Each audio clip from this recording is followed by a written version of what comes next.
ذکرا کثیرا۔ معززین حضرات،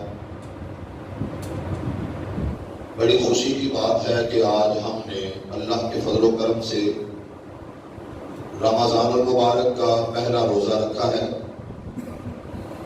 اور یہ بہت ہی عزت والا عمل ہم نے کیا ہے۔ اللہ ہم سب کو دنیا آخرت کی تمام بھلائیوں، رحمتوں، عزتوں، عظمتوں سے نوازے۔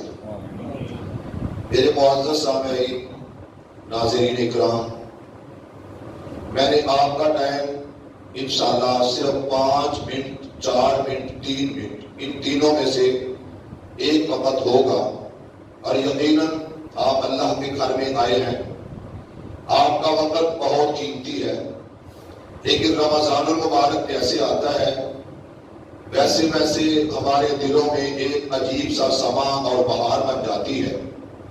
ہر ایک کی کوشش ہوتی ہے کہ میں نفل و نوافل زیادہ سے زیادہ پڑھوں، ذکر اذکار زیادہ سے زیادہ کروں، میں قرآن کی تلاوت کا معمول بناؤں، اور یہ ہونا بھی چاہیے۔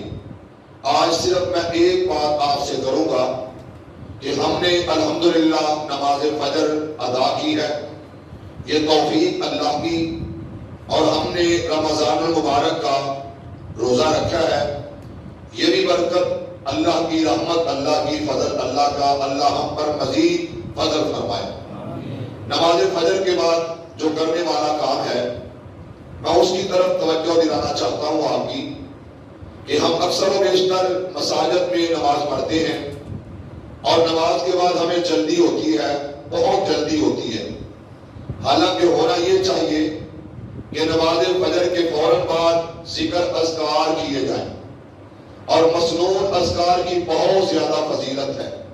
سب سے پہلے نمبر، جب ہم نماز پڑھتے ہیں، نماز کے بعد اپنی جگہ پر بیٹھ کر ہم کو چاہیے جو رسول اللہ صلی اللہ علیہ وآلہ وسلم کا معمول تھا زندگی کا، اور ہم سب کے لیے مسلک کوئی بھی ہو، مکتبہ فکر کوئی بھی ہو، ہم سب کا ایک ہی آوازہ ہے، ہم سب کی ایک ہی صدا ہے، ہم سب نے ایک ہی کلمہ پڑھا ہے، ہم سب کا قبلہ ایک ہی ہے، ہم سب کا باپ آدم ایک ہی ہے، اور ہم سب کے لیے قرآن اور حدیث سے بڑھ کر کوئی عمل، کوئی کتاب نہیں۔ تو اس لیے میں ایک سادہ سے الفاظ میں، بالکل سادہ الفاظ میں، اللہ آپ کو شفا عطا فرمائے، سادہ الفاظ میں یہ کہنا چاہتا ہوں، دل نبی دے پیار کولوں رجدا ہی نہیں، دل نبی دے پیار کولوں رجدا ہی نہیں، سونا اے ہو جیا جگ وچوں لبدا ہی نہیں، سونے نبی دی زبان ساڈے واسطے قرآن، کسے اور دا بیان چنگا لگدا ہی نہیں۔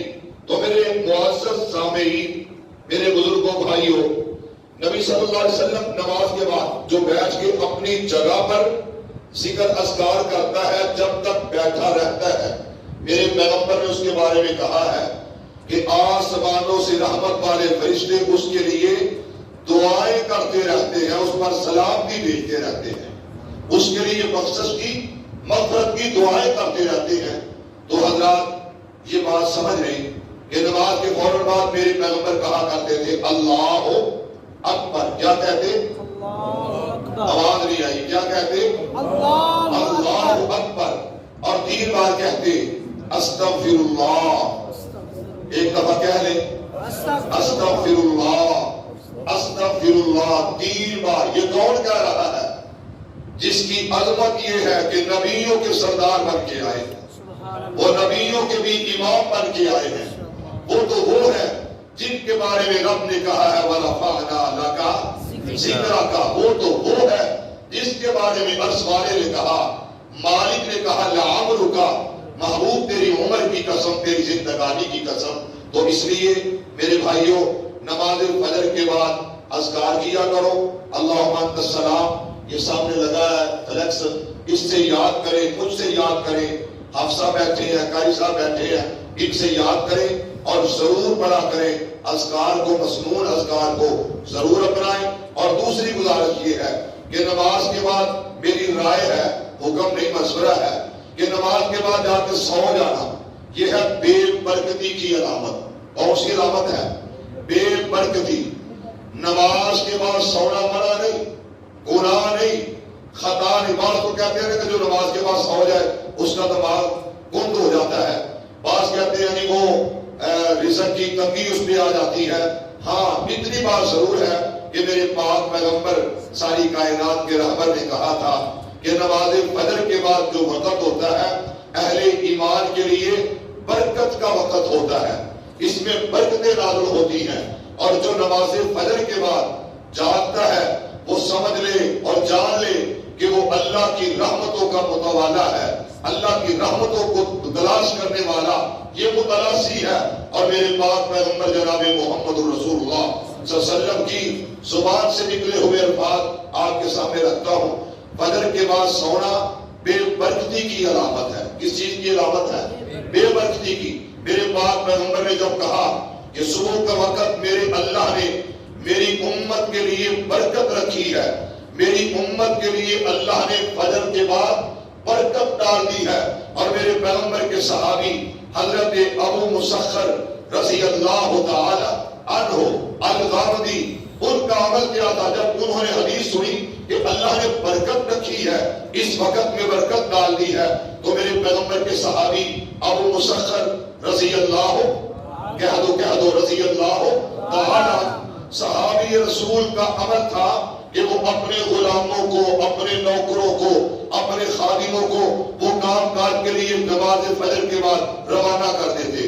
اور ہوا کیا، اتنا مال آیا بھائی افسر صاحب، اتنا مال آیا ہم نماز کے بعد، بلکہ اللہ کا شکر ہے کہ آج ہم آئے ہوئے ہیں، ورنہ ہم سوئے ہوئے ہوتے ہیں۔ اللہ ہم سب کو جاگنے کی توفیق عطا فرمائے۔ تو میرے بھائیوں بات یہ تھی کہ ابو مسخر نے کہا رضی اللہ عنہ، میرے غلاموں جاؤ، نکل جاؤ، پھیل جاؤ، کاروبار کے لیے چلو نکلو۔ اتنا مال اللہ نے دیا، اتنی برکتیں اللہ نے دی، اتنی برکتیں دی مال میں کہ حضرت ابو مسخر نے محلے میں ایک گھر لیا کرائے پر، اس وقت اس دور میں کرائے پر مکان لیا، کس لیے؟ اپنا ساز و سامان سنبھالنے کے لیے، رکھنے کے لیے۔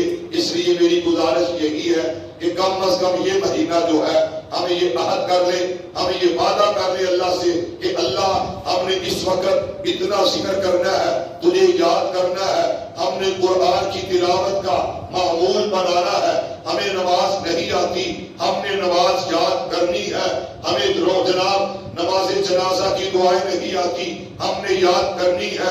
آج سے عزم کر لیں اور روزانہ یہ عہد کر لیں کہ ہم نے انشاءاللہ یہ جو دن اللہ نے دیے ہیں رحمتوں والے دن ہیں، برکتوں والے دن ہیں، ان میں اللہ کی رحمتوں کا بے حساب دریا چل رہا ہے۔ ہم نے انشاءاللہ اللہ کی رحمتوں کو بھی حاصل کرنا ہے، اپنے گناہوں کو معاف کروانا ہے۔